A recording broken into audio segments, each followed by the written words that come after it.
Brexit and the pandemic have been blamed for a shortage of vets that is leading to increasing numbers of surgeries having to close their doors. The Royal College of Veterinary Surgeons said the profession was already facing major recruitment and retention issues, but said this had increased due to the double whammy of the UK's withdrawal from the European Union and COVID. The problem is said to be most acute in rural areas and in food safety roles, but cities are also bearing the brunt. McDonald Vets on Queen Margaret Drive, a busy practice in Glasgow's West End, is currently closed, with owners being directed to the company's other surgery in Scotstoun.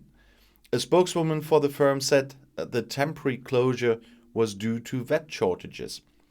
The rise in pet ownership during lockdown has also contributed to an increase in the demand for veterinary services, heaping more pressure on the already fragile sector. An estimated 3.2 million households in the UK have acquired a pet since the start of the pandemic, according to the Pet Food Manufacturers Association. Romain Pizzi, Scottish Secretary of the British Veterinary Association, the BVA, said he was concerned about the impact on mental health, warning that vets were suffering increased levels of stress and burnout. The rate of suicide in the veterinary profession has been pegged as close to twice that of the dental profession, more than twice that of the medical profession, and 4 times the rate in the general population. Currently, around 60% of those joining the register of veterinary surgeons in a given year are from the EU, and an estimated 95% of vets working in the public health and food safety sectors are EU qualified. However, a directive that recognizes overseas qualifications ended with a transit period on December 31st, which, along with the end of freedom of movement, means that EU-qualified vets who are EU citizens no longer have an automatic right to live and work in the UK and join the RCVS register. All vets now need to have qualified from a veterinary school accredited or approved by the European Association of Establishments for Veterinary Education, the EAEVE, to be eligible to register to practice as a vet in the UK. Otherwise, they must pass the RCVS statutory membership examination.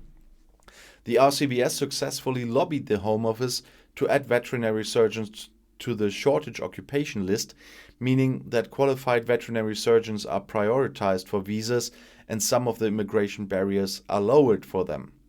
A spokesman said, "Firstly, we believe that overseas qualified vets are an asset to the UK veterinary community, and we offer training to support their transition to practicing in the UK, and will continue to explore potential options such as mutual recognition agreements, such as we have in place with the Veterinary Council of Ireland. Whilst we want to encourage appropriately qualified overseas vets to work in the UK, we also believe that better incentives should be used to recruit vets already in the UK. Ultimately, we need to boost the numbers of UK veterinary graduates so that we are less reliant on overseas qualified vets, which will require additional funding and support from the government." Romain Pizzi, Scottish branch president of the British Veterinary Association, said the opening of new veterinary schools in Scotland would help ease pressure on the industry, but said this needs to be bolstered by increased government funding. He said the veterinary profession was already facing recruitment and retention problems, but these have been significantly increased by the double whammy of Brexit and COVID.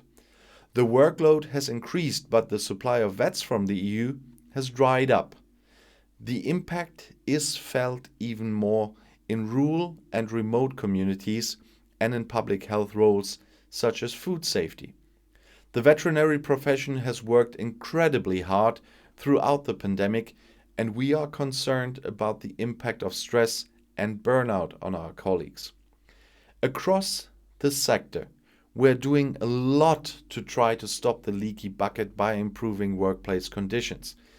There are also new vet schools opening in Scotland and across the UK, which will help to increase the pipeline of vets coming through.